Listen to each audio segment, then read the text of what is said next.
Welcome back to our monthly or bi-monthly conversation with Konstantin, one of the most respected voices on YouTube about what is unfolding inside Russia. And of course, at the moment, it's difficult to get really accurate information about what is happening at scale inside Russia.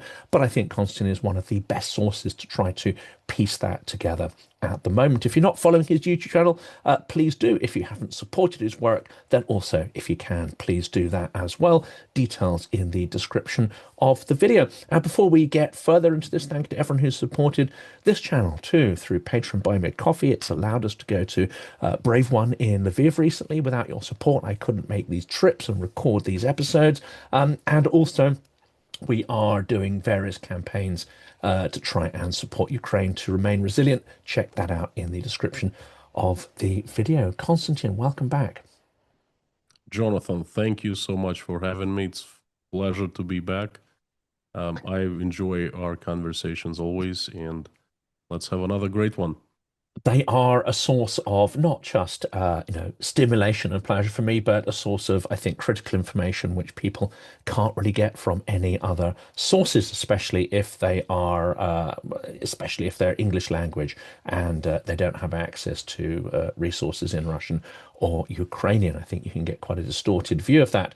One of those distortions, of course, is that the prime purpose of Russian propaganda, and it has been since the Bolshevik Revolution, in fact, is to take essentially a state that has extraordinary internal weakness and has certain systemic weakness and project an image of strength.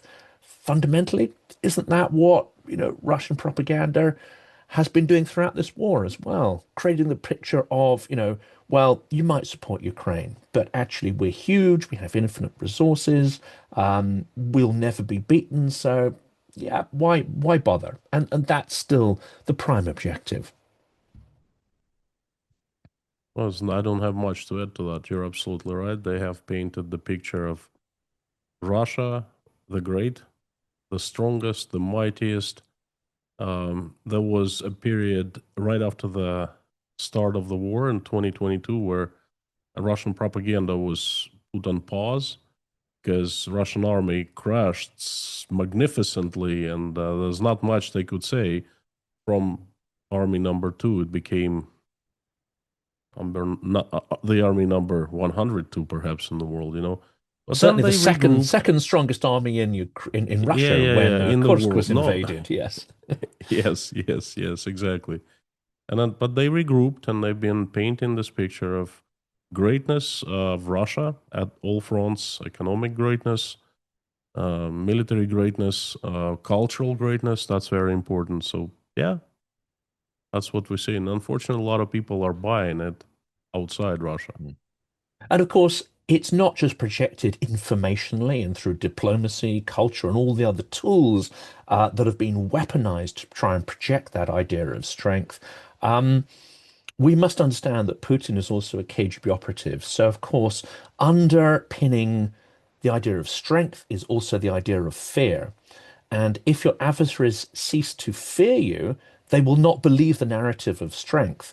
Therefore, I think we can tie this up to what we are seeing unfold at the moment. And interestingly, just sort of last week after Poland was attacked, in fact, before Poland was attacked, I was saying, something like this could happen. Then Poland was hit. And I think a lot of news media see it as a sort of isolated event. They don't see the pattern involved or the strategic intent. To me, though, however, this is part of an escalatory cycle, which has to have a strategic purpose and it has to have a purpose in reinforcing the narrative of fear and strength. Therefore, I think that, I said after Poland happened, we would likely see Russia try to shut down civilian airspace across Europe to place a very high cost on Europe for supporting Ukraine and to create sort of fear and disinformation at the same time.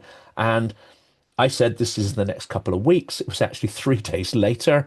We actually see Denmark, Sweden, and Norway hit. My prediction, however, this is going to happen at far greater scale and frequency, and it's going to be combined with an information operation to do what we talked about there, to remind people that Russia needs to be feared and to suggest that it cannot be beaten. Is that a reasonable hypothesis? Well, it's not only reasonable, I think it's real. It's what's happening. A lot of people miss one event that happened quite some time ago, a few weeks ago, before Russian drones hit Poland. Remember that case of disrupting GPS communication in Bulgaria, I believe, when a plane had to make an emergency landing and the pilots couldn't use GPS navigation, so they used, visuals and Paper maps and perhaps visuals, yeah. paper maps. Yes, I think that was step number two. You see, you are absolutely right about the complexity of Putin's actions and Russia's actions. Where Russian army is certainly not number two in the world, not the second strongest, I think Russian propaganda is second, perhaps first, and perhaps they share first and second place with the Chinese. But Russian propaganda and Russian covert operations, they are very, very efficient, very smart, and well thought out. One could guess, okay, if it was just a single accident, a single event, like drones attack Poland and nothing happens, okay? Was it intentional? Was it a mistake? But I mean, come on. First, there was GPS disruptions. Then there were drones. Now we're seeing Russian airplanes invading airspace of European countries, NATO members, among other things. And we're seeing slow but sure escalation of the aggression. Before we move on to the next question, I'd like to make a personal recommendation that I know you will appreciate.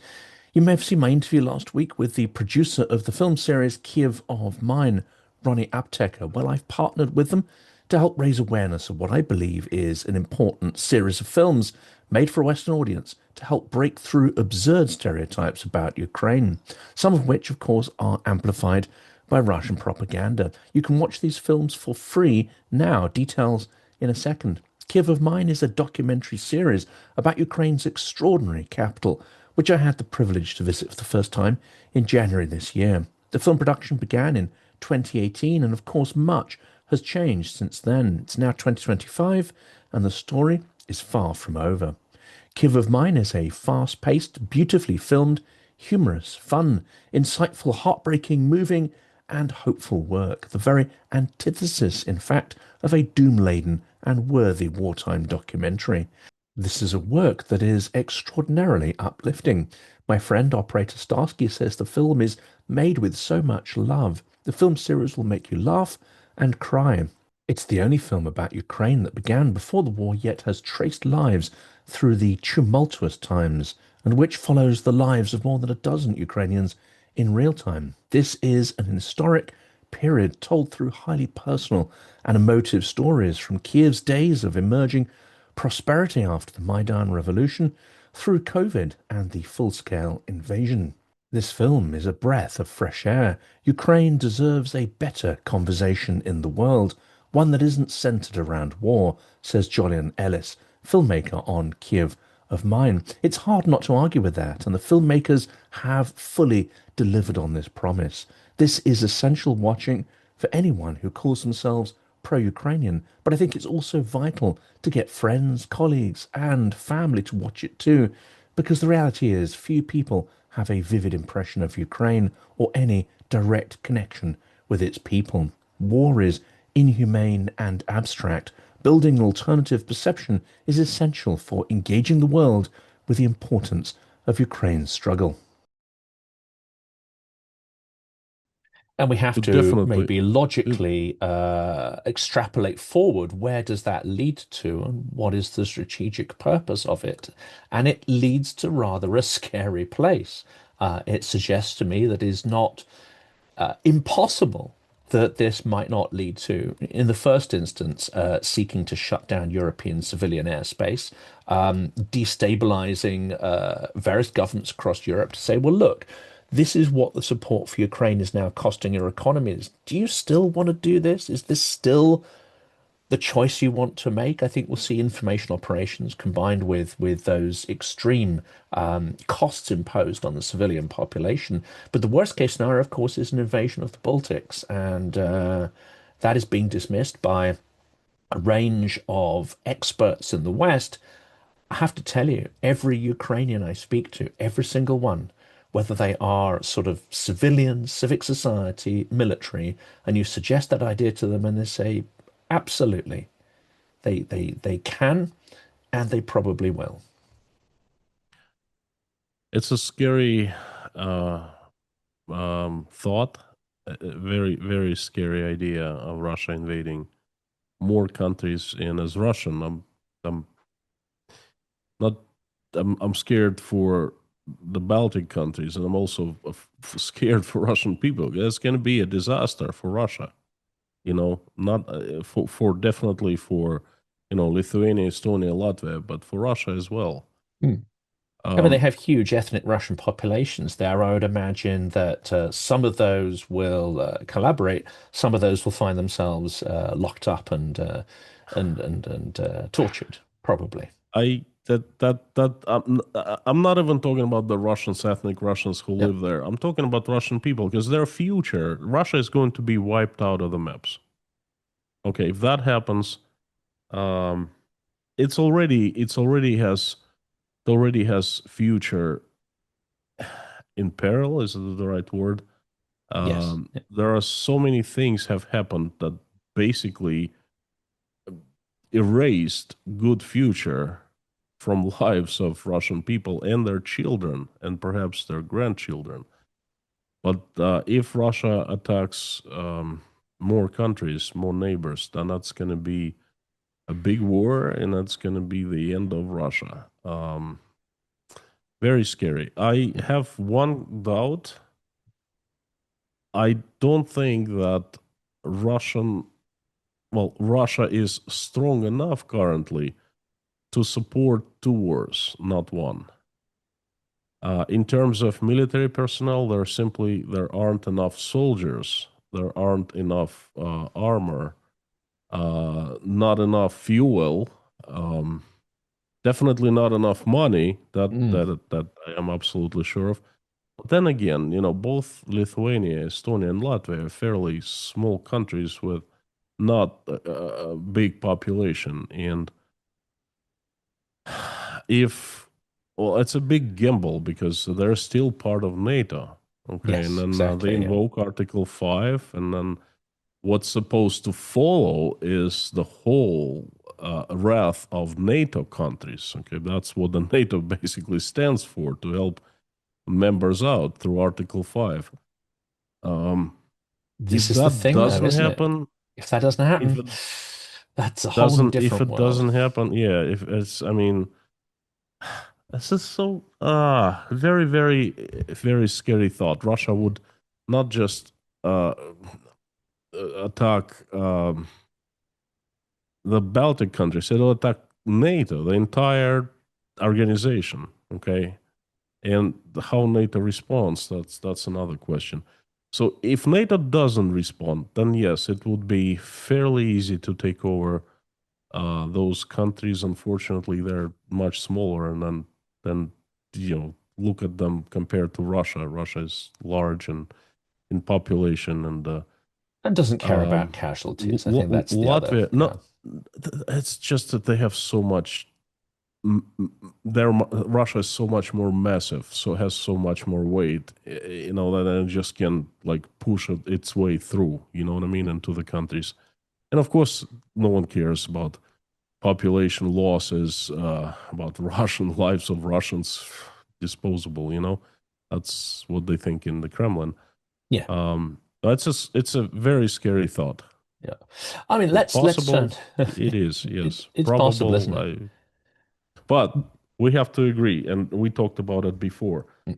If it happens, probably will happen sometime soon. If it doesn't happen Yes. soon, probably will not happen. the window's closing, I think, for such a Yeah, move, which makes this you're right. a dangerous period where the West has not retooled, but will do. But that takes time, including the drone wall or drone force that's being talked about. On the positive side, let's turn to the bit we always come back to, but this is accelerated, and this is Ukraine strategically striking Russian oil logistics, oil refineries, infrastructure, gas infrastructure.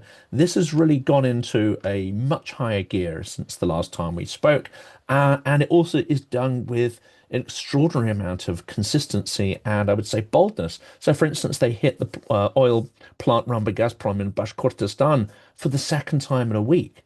Now, that's an extreme demonstration that actually there's no air defense support that can protect these facilities, but also they're hitting facilities that not only affect the supply of oil to the occupied territories or remote regions of Siberia, they're starting to do again what something I predicted a few months ago, which is a sort of siege of Moscow. They're starting to hit fuel plants that potentially supply Moscow with fuel products. So this is quite an interesting development. And this time, unlike Biden, who says you got to stop doing this, it seems that the Trump administration doesn't seem to really care one way or another. I don't think they even know about that, to be honest with you. You're Ukraine upset has about what you done don't know about. Ukraine has done a tremendous job. They definitely have planned a lot, and you are right on. We can see the planned attacks. We can see intelligence. We can see organization in those attacks. They're not just random attacks hitting oil facilities. Okay, they are very strategic attacks, and they're very effective too. And there's nothing Russia can do. Not too many people know, but before the start of the war, Russian army was considered the second strongest in the world, and Russian air defense system was considered also like second strongest in the world after the Iron Dome of Israel. Right. Well, it's turned out there is no air defense system in Russia.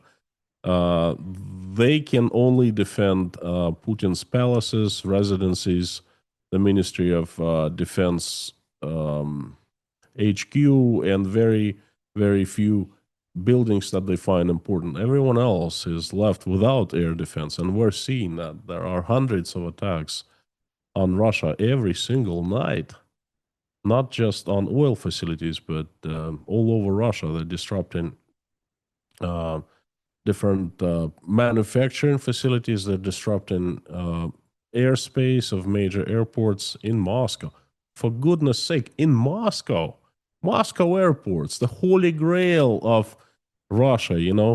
And the Ukrainian drones seem to have no problem penetrating through. So there's no air defense. All five airports closed down just in the last couple of days, so it is fairly Yep, significant.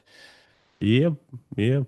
And this is an inside information.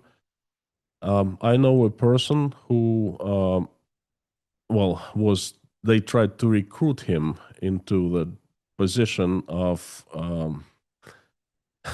drone protector of one of the large oil facilities.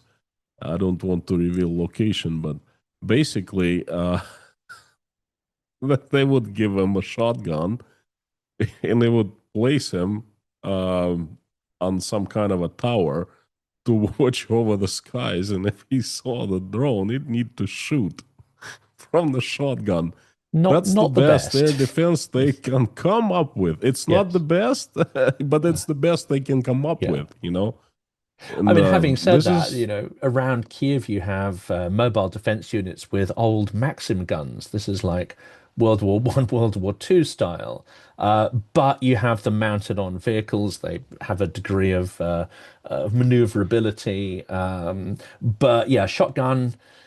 I mean, I've seen Ukrainians mount shotguns on drones, and that actually is remarkably effective. But yeah, one guy standing there with a shotgun, not one, not really going to do the job.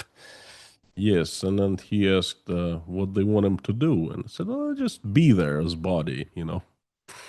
Anyway, they're doing a tremendous job disrupting Russian oil industry. Not just oil refining, they've disrupted oil extracting industry as well, because there are companies, large companies, reporting that one Transneft reported that production of oil has been reduced due to the drone attacks. And I just heard from two large companies, that one of the biggest ones, or two of the biggest ones in Russia, that they warn that they might produce less oil because of the drone attacks. And of course, there is the issue of gasoline shortages at the pumps. Yes, I'm observing that because, of course, we've seen that in Crimea and we've seen that in the occupied territories. But that's not so surprising because the logistics are going to be under pressure there. We've seen the water supply failing in occupied territories. We can come back to that one in a minute, but that's not going to result in any really civic unrest. And we know that the military are going to get first priority on all resources, so it won't really affect the war effort. But when you start to sort of starve the capital and some of the major cities, then that's a slightly different thing. So what do we know about the shortages, the scale of them, the location of them, and what impact that's having, not just on business, but on the psychology of, the population? Well, I first heard of the shortages in early August. No, but a little over than a month ago. Okay, and I reported they were four regions in Russia, four provinces reporting oil, not oil, but gasoline shortages at gas stations. Crimea was number one. In many gas stations in Crimea, they stopped selling fuel to people and only were selling to companies, commercial trucks. And also, local administration, Crimean administration, started printing out the ratio cards, talone, okay, and distributing it, I guess, to their own, you know. So anyone who had this piece of paper, talon, could get some fuel. And then three other provinces, they were no rationings introduced in Rostov, as far as I remember, only just huge lines, almost a kilometer at a time, at different gas stations. And people were waiting patiently to get some gas. And there were two other provinces in the far east of Russia. And then it quickly escalated. In just 2 weeks, that shortage of fuel, of gasoline, uh, regular, there are two kinds of gasoline sold in Russia, octane number 92 and octane number 95. I think in the USA it's regular and premium. Okay, so right now they're seeing the shortage of regular gas in 20 plus provinces. So it's spread like wildfire. It just proves that whatever Ukrainians are doing, they're doing it right, very effectively, and they're shutting down Russian industry of oil refinery. As of August 26, I have the latest number. August 26, 17% of oil producing of gasoline producing capacity was offline. And it seemed to bounce, doesn't it? Because some facilities come back online, some don't. But between 17 and 24% is the figure that it was bouncing around sort of over the last couple of weeks. That's huge, isn't it? But in previous strikes, it seems that some of those facilities have been brought back online, that perhaps the damage wasn't as great as was hoped for, and they've been able to recover. This time round, it seems that if you hit the same facility again over and over, and if it's using, new capabilities such as Flamingo, which has a far larger payload and warhead, then actually it's going to become far more difficult to actually bring these facilities back online. This is a permanent degradation of the ability to extract, transport, and sell oil and gas. I think so. I think it's absolutely a different approach to heating oil facilities.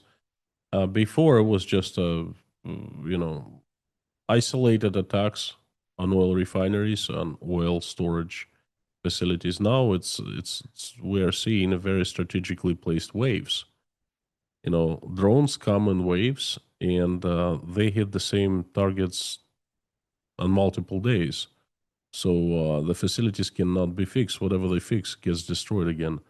And I mean, 24% is a speculative number. I've heard that too, but that's not been confirmed. 17% definitely has been confirmed. I think in reality, the truth is somewhere between 17 and 24, perhaps even 24 now, because there are strikes on Russian oil facilities every single night, really. Just on Friday, I think there were like 5 attacks. So I think it's getting to 24, perhaps even higher. So that's just the proof that whatever they're doing is very effective. Okay, they're nailing it this time. It's extraordinary, isn't it? We don't know exactly what it's going to lead to. I guess mass civil disturbance is maybe not one of those things, or a sort of revolution as such, but certainly it might start to really impact the so-called Russian war machine, their ability to wage war, their ability to hold the line in Ukraine, which I think is the key point there. The other thing that's hit home, of course, as you mentioned there, is closing down the hubs of air travel. That hits business, but also hits individuals who they can then complain in a fairly public way that is non-political, but they can, vent their rage. We're also seeing more and more footage of people, filming out of their apartment windows and seeing factories hit, seeing installations hit. And the classic thing is someone is literally a string of profanities as they watch, the building opposite their apartment block sort of go up in flames. We're seeing a lot more of that stuff. But can that lead to any coordinated resistance to Putin's regime? I mean, that's a very naive question. I know what you're going to say. In fact, in a recent conversation I had with Mark Fagan, he kind of laughed at me when I suggested something along those lines. What's going to happen from all of this? I don't believe that people will react to these different events directly, and that would cause them to stand up and start protesting, making themselves heard, and so forth. If it was the case, they'd be doing it already. There have been enough strikes. There have been shortages of gasoline. There currently are shortages of gasoline. There have been disruptions of different plants where people work. There have been attacks on, there have been strikes on residential blocks. Okay, people get killed. Now I read the media in Russia, and they show the victims. Oh, last night, so many people were killed by drones. They don't say it's a direct drone attack. They say it's the remainings of drones that were shot down. Okay, they're trying to put it very mildly. They It's don't the want to say, "Oh, infamous the drones oblomki, attacked." isn't it? Yes, oblomki, and they fall down, and then boom, a factory catches on fire and blows up. Something like that. Oh, oblomki fell on someone's head and killed them. Even the Z Things like patriots have that. been mocking this, in quite a vicious fashion. It's Very much so. implausible. Very much so. Because it's well, it's they can't mask the truth here. They usually are very good at masking the truth and camouflaging. They cannot do it now. Everyone sees it. It's out there. The other day, I received a video from a person I know in Rostov. At night, there's a siren air attack in the city, in the very center of Rostov-on-Don, and it's out there just like in old war movies. And, well, people hear that. And when someone says, well, you know what, everything is safe, sky is safe, why the hell do you put on the sirens at night then? Okay, this is you can't camouflage the truth any longer at some points. But I don't believe that will lead to uprising, protesting, political, disobedience, things like that.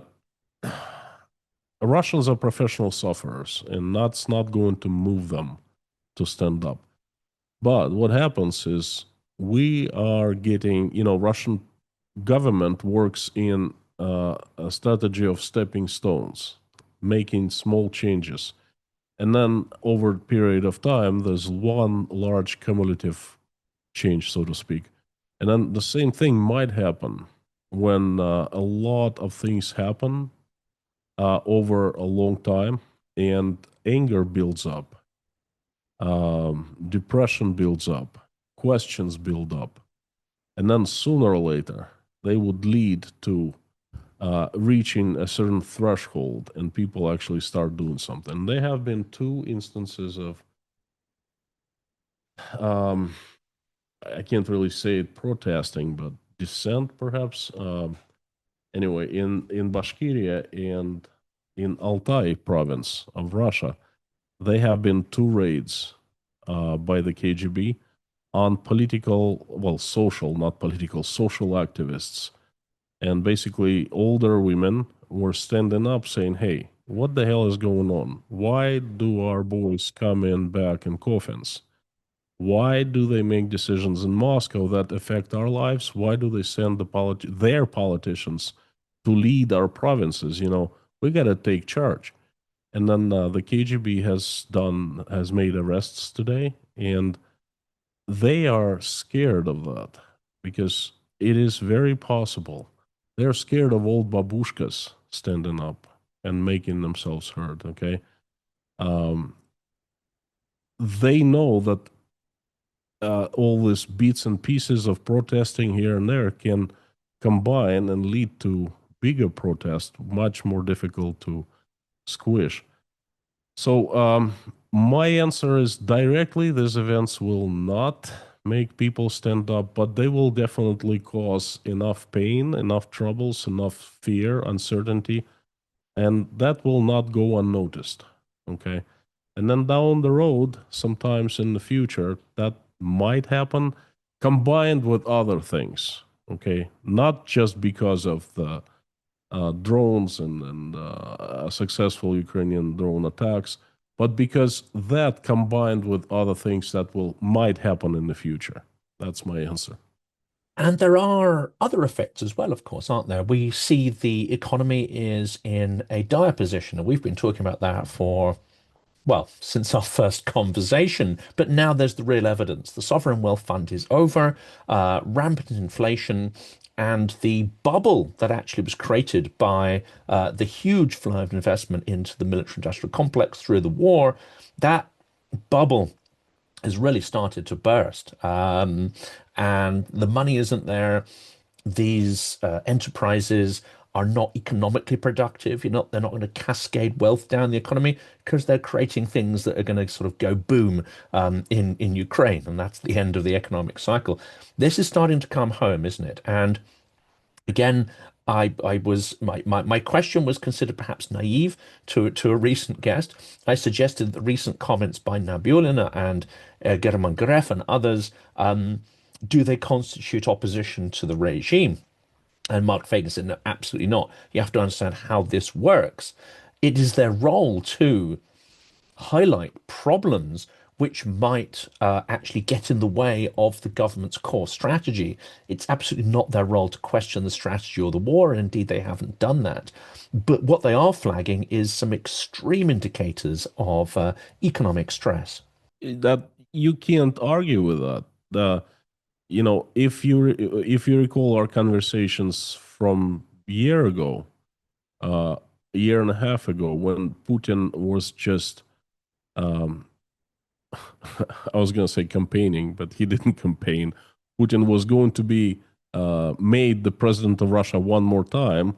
That was a 6 month period of what I called sugarcoating. Because if you turned on any Russian TV channel, any Russian media, would read any newspaper, you would see the very same officials, Nabiullina, Siluanov, Gref, coming out and saying how great everything was, how Russia was circumventing the sanctions, how economy was going strong, and everything was going to be fine, and the future was very bright.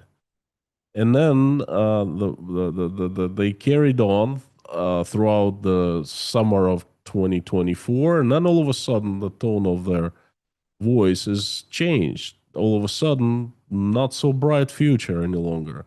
All of a sudden, potentially problems on the horizon. Now, when we fast forward to today, they are sounding alarms. Okay, and you've got to understand, this is the very first time in the history of Russia the situation like this is happening. And of course, those top officials, they do have their roles. Okay, it's really hard to disagree with Fagin, but you also have to consider that for the first time, they see fire, not smoke, but fire through the smoke, and fire is approaching to them. The situation is so dire that someone's got to answer for that. And who is going to answer? The very first person is Elvira Nabiulina. Why? Because she's not one of Putin's men, well, women. She's independent, supposed to be independent. You know, all the ministers, they were approved by Putin. So if anyone blames a bad economic situation on a minister, it means that Putin made a mistake. Elvira Nabiulina is a different story. She's not a part of the government. She'll be the first scapegoat. She knows that. And then she starts sounding the alarm. She speaks up. She's saying, hey, she's told many times of the war, only in her language. She usually doesn't address it directly, but she says, well, we have such an extraordinary situation with spendings. Well, no kidding. We'll understand. Everyone knows what that where means. the spendings go to, right? Yes. So if we don't stop that, then inflation would be going up. So she's been saying that. She's been warning. When they come for her, she say, well, wait a second. I warned you many times. Okay, so she's trying to secure her future at least as much as she can. But you know what? Siluanov and the rest, they will be next. I mean, we have one minister dead. The federal minister, Starovoyt, dead. Died under very mysterious circumstances. It's not some CEO of a large company, it's not some deputy of the government. That's the federal minister, one of Putin's people, one of the one who spoke to Putin regularly and spoke just a couple days before his death to Putin directly. He's dead. It was an accident, surely. You have such a suspicious mind, sure. Konstantin, Yes. Pardon me for overthinking. Of course, things are much simpler than that. But what differentiates Starovoyt from, let's say, Siluanov? I don't see such a huge difference. So, I think that all the officials, I think they're in panic. Because, yes, they're playing their roles, but they know that they're the first ones on the line to be made responsible for this situation. And it's not hypothetical situation around the corner in the future somewhere. Jonathan, it's now. It's now. They just made a decision a few hours ago. Well, they made a decision before, but they announced the decision to raise VAT, value-added tax, by 10%, by 1/10. I was going to bring that from up. That's 20 big. to 22. Big. This is huge. This is a disaster. Okay. What else do we need to know about the state of Russian economy, the budget deficit? What else? Tell me. This is it. It's bankrupt. As you said before, Russia's economic train has come to a full stop at the station, and it's dead end. This is what it is. They are raising corporate income tax next year, starting January 1st. They're raising personal income tax. They're raising different fees, and they're cutting so many subsidies. What else do we need to know about the current state of Russian economy? It's at the dead end.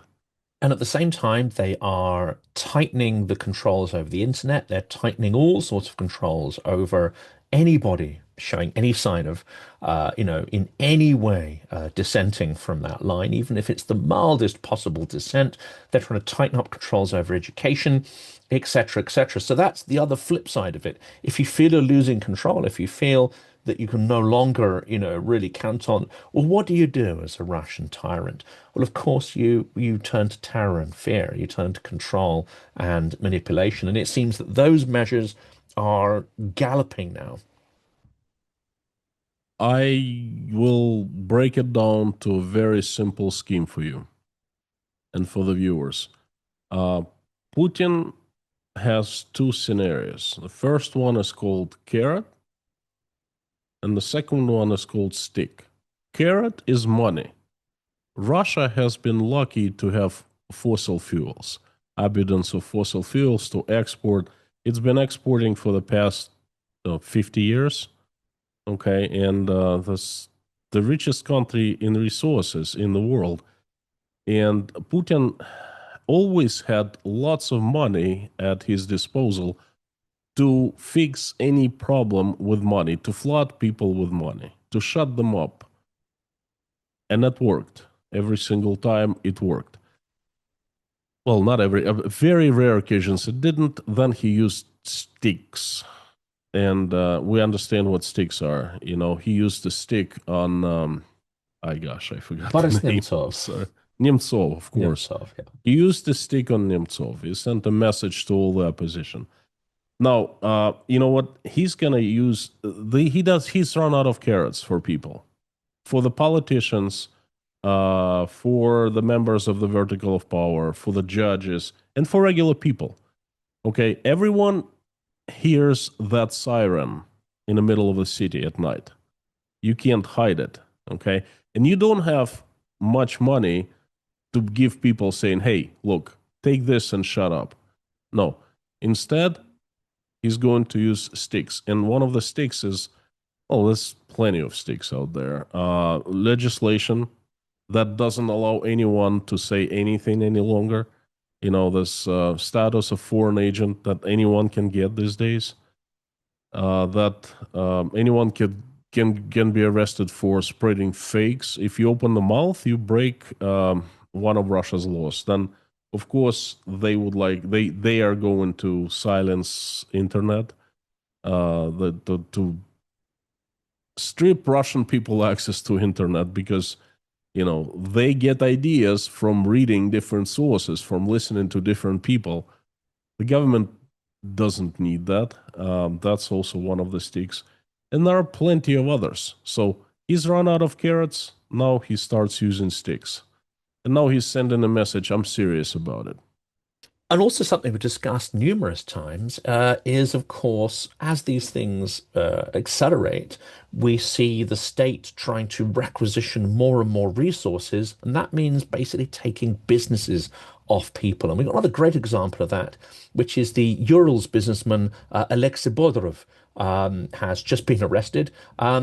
And his sort of 14 odd companies, large conglomerates that he can control with his business partner, are now being seized by the state. This is the other side of it, that we expect to see sort of more of these. It's not a surprise. In Russia, there's a very good saying: they are cutting down the branch they're sitting on. You're right. It's not good for business. It's not good for. I'll just give you an example.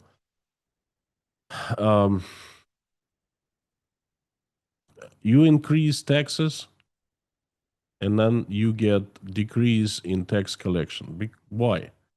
Also because you take the best enterprises, the best, most effective, most profitable companies out there, and you destroy them.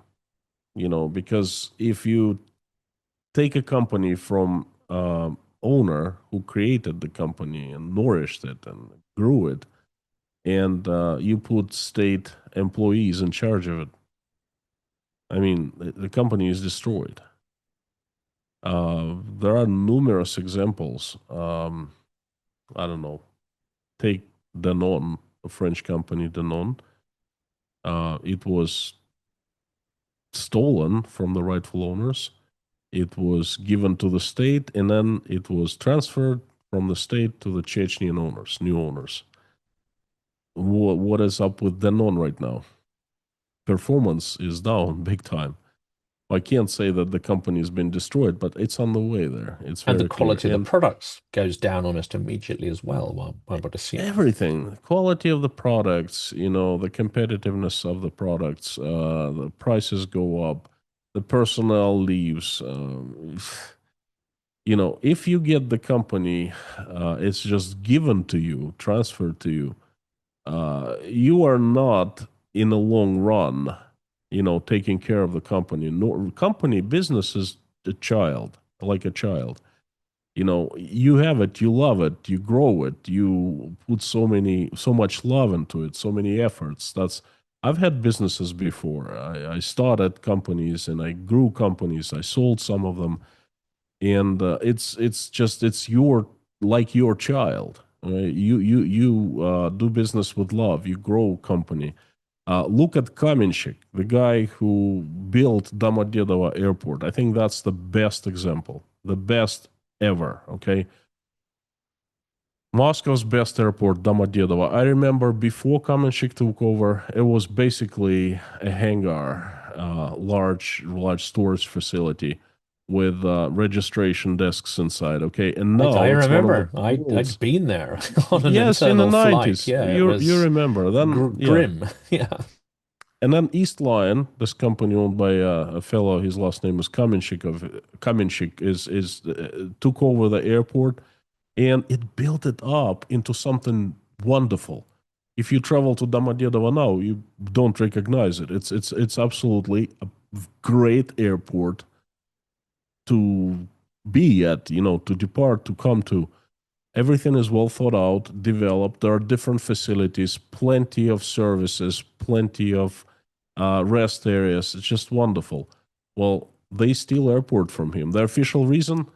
Well, the airport is national security issue. Well, the thing is, the airport, the Kamenshik didn't own the runaways and all the infrastructure that services airplanes. It only owned terminal. He built up terminal and services inside the terminal. That's pure commercial side of the airport, of any airport, okay? They stole it, and now they're cutting everyone's wages. People are quitting, by the big crowds, by big numbers. Quality of service is going down, and this is it. This is the end of Domodedovo. This is a perfect example, and there will be so fewer taxes, so much less taxes collected from Domodedovo is from business. And now this process is massive in Russia. About a year ago, there were 700 large successful enterprises, companies in the list for its so-called reprivatization. Okay, and no one knows what the current state of the affairs, but I think most of them have been stolen from the rightful owners. Most of them have been transferred under state control, but you got to understand, it's not state control. It's someone's interests. Certain, prosecutor installs his own people to benefit KGB general or some politician, some official in Putin's vertical of power. It's someone who benefits, right? And they definitely not up to maximize profits, to pay more taxes, to have more profits, to pay more taxes. That they're up to steal as much as they can, to get the money out now, and then they don't care what happens after. So we're seeing this incredible negative effect on Russian economy, and another negative effect is fear, because right now, if you own a business in Russia, what's your motivation to keep it and grow it long term? None. Because you know that someone powerful would see your company and likes it, and this is it. It's not yours. You're lucky if you just have it taken away from you. And if you're unlucky, you go to prison or you fall out of the window, one way or another. Samoilov, good example. Samoilov. That's Russia's largest real estate developer. 57-year-old, absolutely healthy Russian billionaire dies of heart failure. Okay. Mm. What are the chances? Yes, What are of the course. chances? And this is happening on a scale right across the economy. It's the cannibalization of an emergent market economy by, I'm guessing, those with either a Soviet mindset or those who came of age during the Soviet Union and have, long familial connections with sort of Soviet aristocracy, or those who've come through the sort of the mafia ranks of the 90s, or those who just have that mindset that you steal to gain wealth rather than building wealth through creating something. We've come full circle. We've come where we came from to the same. We returned to the same point. That was the way of the USSR because there was nothing that could belong to you. Everything belonged to the state, and but just to get by or to make money, you'd steal from the state, and stealing was considered normal. It was not considered anything shameful. No, people were proud when they stole from the state. It was something to brag about, and I was saying there's a nobility there if you look at the ability. Yes, yes, there criminalne was. There was. чтения and the vory в законе and all that kind of stuff. Not just that. It's let's say a village, and I remember it happened when I was growing up. Village, and then someone uh, takes home a wheelbarrow of food for cows. Okay, and that's state property. That's a crime. Person would go to prison if caught. Of course, it doesn't. The person doesn't get caught, and then neighbor. I remember I witnessed that neighbor gets home, and then later that evening, brags, "Oh, I got the so much of Silas or whatever, today, and everyone's like, "Oh, good for you, Nice one, So it yeah. was nice one, yeah. That was general mood, No one would be ridiculed for, shamed for stealing from the state, The I more even the saw that. merrier. I mean, I shared this one with you, but I remember that in a village where, I'm waiting for the bus. And, again, someone's laughing at me like, well, but the timetable says the bus is supposed to be here. And they were like, well, the bus is busy, it's got its other routine. I'm like, what they were doing is basically reversing the bus into someone's farmyard and siphoning off the fuel. So, on that particular part of the routine, the bus is always late because they always siphon the fuel off at that particular farm. And then they were proud of that.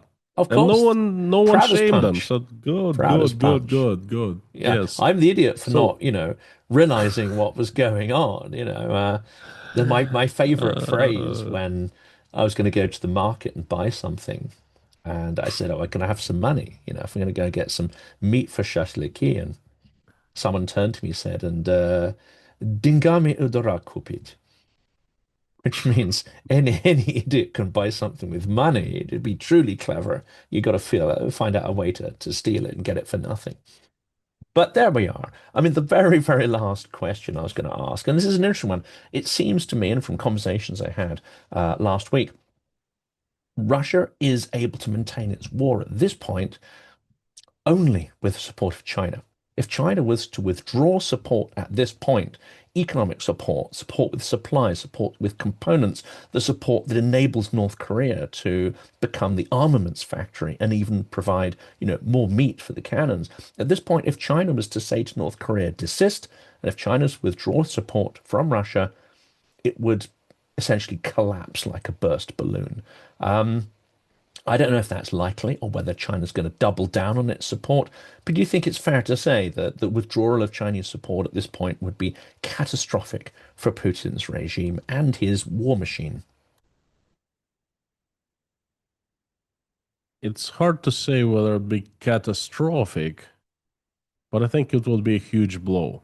And China is not going to withdraw its support. And the latest sign of that is the Chinese vessel for the first time entering the Crimean port. We all know that Crimea is under isolation. from the rest of the world, and if a ship docks in one of the Crimea ports, not many, by the way, just couple, then um, the ship is sanctioned, and it wouldn't be taken anywhere in ports all over the world, at least in all over the West. Okay, and Chinese always respected the sanctions, and now for the first time, it seems like they have complete disregard, and they openly docked in Crimea and you know shipping things there and taking loads from Crimea. So that tells me that they're not going to withdraw. Yes, I think that's a good interpretation of it. And even though it hasn't really been covered, I think with much emphasis, it seems to be hugely symbolic that, as you say, China no longer really seems to care about those international norms. And it's prepared. Maybe it recognizes a certain desperation. It's prepared to do what is required to keep Russia in the fight. And that I think we need to talk about. Someone needs to tell President Trump about that because he might be rather interested in that You particular. think if he gets informed, oh yeah, really, that happened. No, okay, we better sink that ship. I think that's and it'll be interesting to see whether Ukraine takes the bold step of actually ensuring sanctions are observed even by China. That could be quite an interesting That just step. happened, so we gotta keep our eyes open. Yeah. This is one where I'm sure in our next conversation there'll be some developments, as there will, of the drones in European airspace, which I'm convinced will escalate. Constant, always a massive pleasure, and I really appreciate you putting, I think, sort of depth, and I do a huge amount of research and reading in Russian sources, which are not accessible to most people. So I appreciate you coming on and sharing that with us. Jonathan, thank you very much for having me. It's pleasure, always pleasure to have this very intellectual conversations. Until the next time. Until the next time. A final word from our partners, the makers of Kiev of Mine. All three films are now available to watch for free on YouTube. Please check out the links to the dedicated website, which tells you more about the film, its subjects, and the filmmakers. Also in the description is a link to the YouTube channel where you can watch the films now. Do let us know in the comments what you think of them and if they inspire you as much as they have inspired me.